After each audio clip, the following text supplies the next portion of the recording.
Graça e paz, meus irmãos, tudo bem com vocês? Vamos continuar aqui a nossa leitura no Evangelho de João, a partir do capítulo 4. Então você que está acompanhando, já curte esse vídeo, comenta, faz alguma coisa aí. E lá no final, se você gostar, compartilha com alguém. Pega o link do vídeo, coloca lá no status do seu WhatsApp, manda nos grupos de família aí. E vamos fazer o Evangelho de Jesus conhecido por todos. Amém? Então, bora para a leitura. Que no capítulo 4 começa com o tema Jesus conversa com uma samaritana. E aí vamos começar a história. Verso 1. Os fariseus ouviram falar que Jesus estava fazendo e batizando mais discípulos do que João, embora não fosse Jesus quem batizasse, mas os seus discípulos. Quando o Senhor ficou sabendo disso, saiu da Judéia e voltou uma vez mais a Galiléia. Era-lhe necessário passar por Samaria. Assim, chegou a uma cidade de Samaria chamada Sicar, perto das terras que Jacó deu a seu filho José. Havia ali o poço de Jacó. Jesus, cansado da viagem, sentou-se à beira do poço. Isso se deu por volta do meio-dia. Nisso veio uma mulher samaritana tirar água e disse-lhe Jesus: "Me dê um pouco de água." Abre parênteses. Os seus discípulos tinham ido à cidade comprar comida. Fecha parênteses. Verso 9. A mulher samaritana lhe perguntou: "Como o Senhor, sendo judeu, pede a mim, uma samaritana, água para beber?" Abre parênteses. Pois os judeus não se dão bem com os samaritanos. Fecha parênteses. Verso 10. Jesus lhe respondeu: "Se você conhecesse o dom de Deus e quem lhe está pedindo a água, você lhe teria pedido e ele lhe teria dado água viva." E disse a mulher: "O Senhor não tem com que tirar água, e o poço é fundo. Onde pode conseguir essa água viva? Acaso o Senhor é maior do que o nosso pai Jacó, que nos deu o poço, do qual ele mesmo bebeu, bem como seus filhos e o seu gado?" E Jesus respondeu: "Quem beber dessa água terá sede outra vez, mas quem beber da água que eu lhe der, nunca mais terá sede. Ao contrário, a água que eu lhe der se tornará nele uma fonte de água a jorrar para a vida eterna." E a mulher lhe disse: "Senhor, me dê essa água, para que eu não tenha mais sede, nem precise voltar aqui para tirar a água." E ele lhe disse: "Vá e chame o seu marido e volte." "Eu não tenho marido", respondeu ela. E disse-lhe Jesus: "Você falou corretamente, dizendo que não tem marido. O fato é que você já teve 5, e o homem com quem vive agora não é o seu marido. O que você acabou de dizer é verdade." E disse a mulher: "Senhor, eu vejo que és profeta. Nossos antepassados adoraram nesse monte, mas vocês, judeus, dizem que Jerusalém é o lugar onde se deve adorar." E Jesus declarou: "Creia em mim, mulher. Está próxima a hora em que vocês adorarão o Pai, nem neste monte, nem em Jerusalém. Vocês, samaritanos, adoram o que não conhecem. Nós adoramos o que conhecemos, pois a salvação vem dos judeus. No entanto, está chegando a hora, e de fato já chegou, em que os verdadeiros adoradores adorarão o Pai em espírito e em verdade.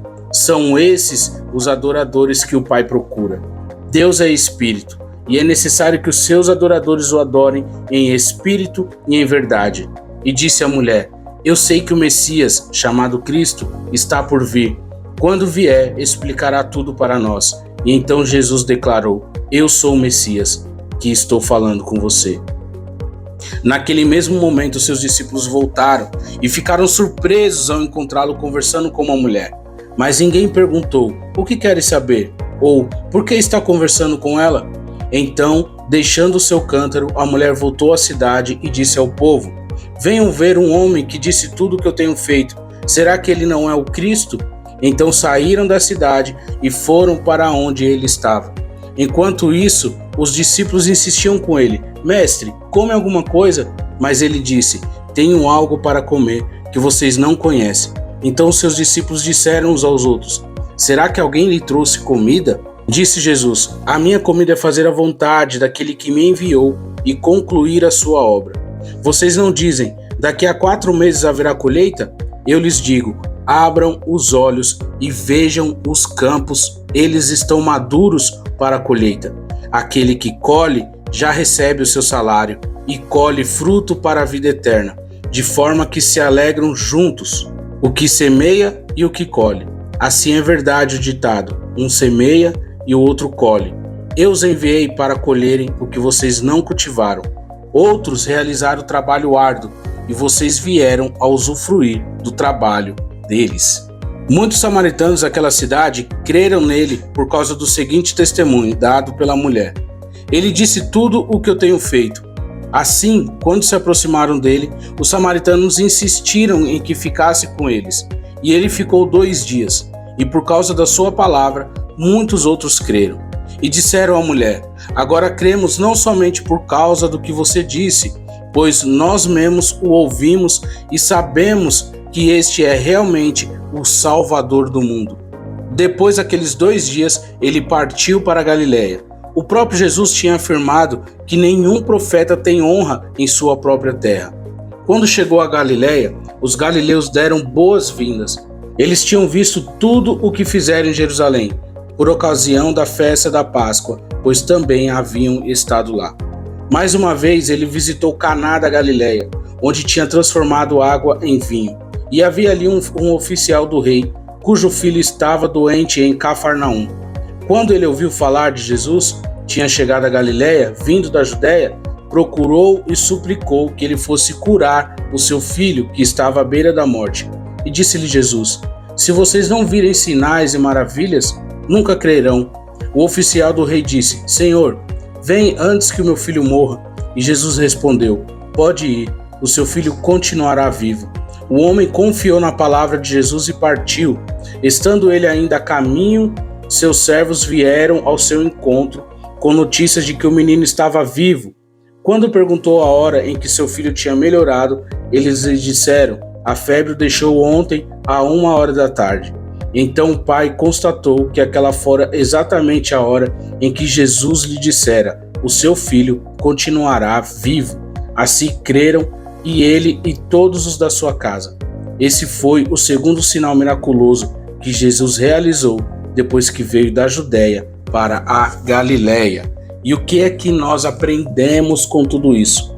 Primeiro nós vemos aqui o diálogo de Jesus com a samaritana, onde Jesus confronta toda a cultura, todo o costume, toda a crença que aquela mulher tinha, e ele fala: olha só, não é mais num lugar, não é mais no monte, não é mais no templo, é em espírito e em verdade. São esses que o Pai procura.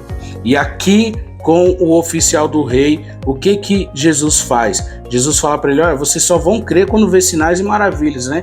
Eu vou provar de uma forma diferente. Ele fala: vai, porque o seu filho está vivo, ele não morrerá com essa doença. E o que acontece? O homem confia nas palavras de Jesus, e naquele momento o menino foi curado lá na casa dele. Então, o que nós aprendemos aqui? Nós precisamos adorar a Deus em espírito e em verdade e confiar em sua palavra, na plenitude da sua palavra. Amém? Que Deus te abençoe. Te espero amanhã na nossa leitura, para a nossa próxima leitura. Compartilhe esse vídeo com mais pessoas, manda esse vídeo aí nos grupos aí de família, nos grupos de amigos, e compartilha lá no status do seu WhatsApp, no Instagram, no Facebook. Não sei como você vai fazer aí. Amém? Deus te abençoe.